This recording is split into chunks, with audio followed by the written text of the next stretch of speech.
everybody, welcome back to our channel. Today we're diving into an important topic, which is trauma.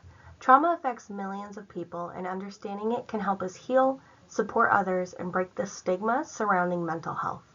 Whether you've experienced trauma firsthand or want to learn more, this video will walk you through what trauma looks like, why PTSD happens, and how to cope. So let's get started. So what is trauma? Trauma is a deeply distressing experience that overwhelms a person's ability to cope. It can be caused by a number of things, including abuse, accidents, natural disasters, or chronic stressful events. The effects can be both emotional and psychological, and can even include physical symptoms. Everybody processes trauma differently, and having a strong support system can make a big difference in recovery. So what does PTSD look like? People who have experienced trauma may relive their experiences through flashbacks, nightmares, or intrusive thoughts.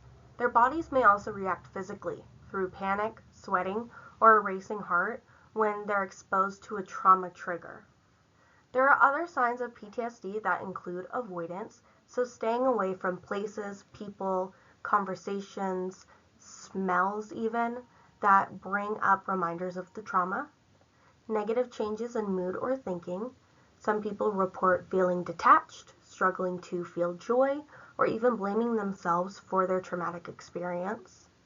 Hyperarousal, so that's feeling on edge, being easily startled, having trouble sleeping, or experiencing sudden bursts of anger. Other signs, like physical symptoms such as headaches or stomach issues, can show up in people who've experienced trauma. A really good book on understanding this is called The Body Keeps the Score. Our bodies do tend to almost hold a cache of traumatic experiences that can be exhibited through physical symptoms. Unhealthy coping mechanisms and behavioral changes. Oftentimes people may turn to substance abuse or self-harming as a means to distract or cope with their traumatic experiences, but not in a healthy way. Also, relationship struggles are common because it's hard to feel connected to or safe with your loved ones, particularly if a betrayal came from a safe person or somebody that you perceived as being safe. And so people may start to push away their loved ones when they've experienced trauma.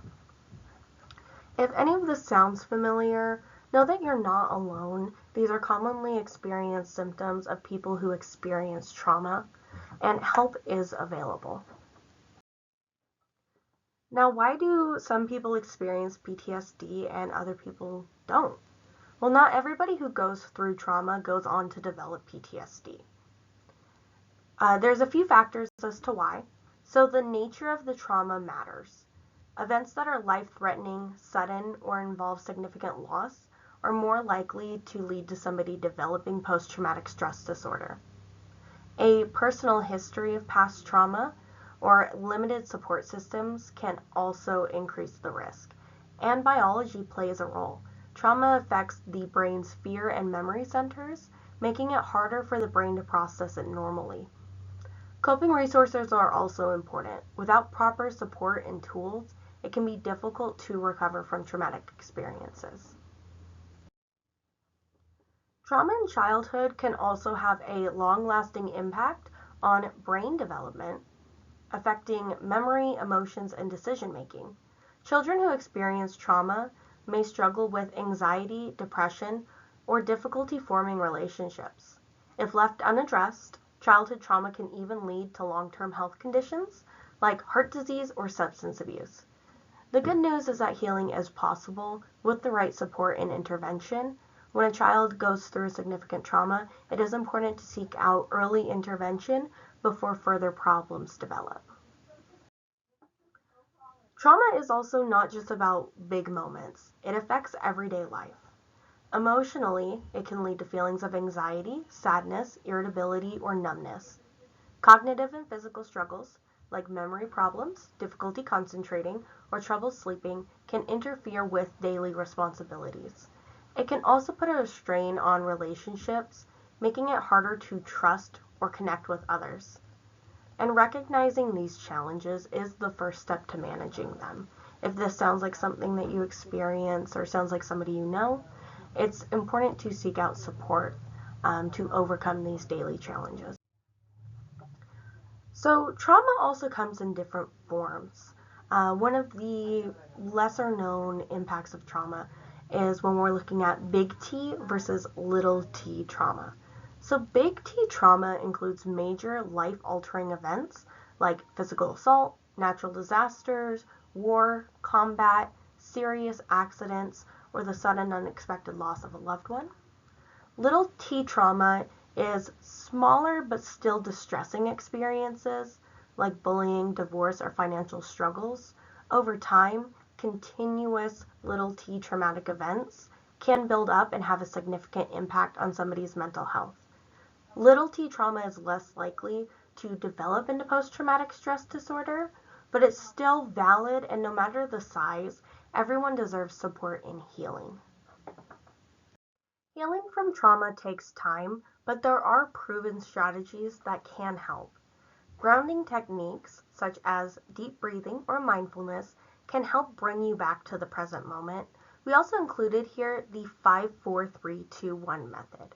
So that is identifying 5 things you can see, 4 things you can hear, 3 things you can touch, 2 things you can smell, and 1 thing you can taste. It's a means of distracting the brain from its current experiences to bring you back to the present moment and help calm your mind. You can do that as many times as necessary to bring you back to a calmer state. Building a support system, so friends, family, or a therapist, can also help provide comfort and guidance. Engaging in physical activity, you'll hear that a lot here, but it helps to regulate the nervous system and boost your mood. We talk about it a lot because it's one of those things that have been proven to help mental health conditions. Seeking professional help, such as therapy, can also be extremely helpful in navigating your mental health journey. There's no one-size-fits-all approach, but small steps can make a big difference. Another thing is creating a daily routine that can add stability and a sense of control. When we're looking at trauma, trauma is something that happens outside of a person's control. And in reclaiming control in your own life by setting reasonable expectations for yourself, by creating routines, can help bring you that sense of stability and work towards improving your mental health symptoms. One of the biggest myths about post-traumatic stress disorder is that it's a sign of weakness. In reality, PTSD is a natural response to overwhelming experiences that the brain can't cope with or process normally. Talking openly about trauma and mental health reduces stigma and encourages people to seek support without shame. We all play a role in creating a more compassionate world. If you or someone you know is struggling with trauma, please reach out for help. Healing is possible and you don't have to go through it alone. On this slide, we have some local resources for people who need additional supports in overcoming their traumatic experiences or any mental health conditions. Amador County Behavioral Health, they can see children and adults, and they do take Medi-Cal. Nexus Youth and Family Services. Here at Nexus, we also specialize in children who are victims of crime. NAMI Amador can provide support groups, Sierra Wellness and Recovery Center, Victory Village Veteran Support, and the Amador Child Abuse Prevention Council. They all have resources and connections to further resources to help you in your journey. We have some additional resources here. So these are 2 mobile apps. The first one is the PTSD Coach. This was developed by the U.S. Department of Veteran Affairs. And Rebound. Rebound is an app that was developed in collaboration between clinicians, so mental health professionals, as well as trauma survivors. Both of these resources can provide additional supports. We also have a couple surveys here So if you wouldn't mind scanning this code and going to take our surveys, it allows you to give us direct feedback as to what you thought of the presentation or the presenter, and also lets us know who we're reaching in the community. If you found this video helpful, don't forget to like, share, and subscribe for more content on mental health and well-being. And have a wonderful rest of your day. Thanks for tuning in.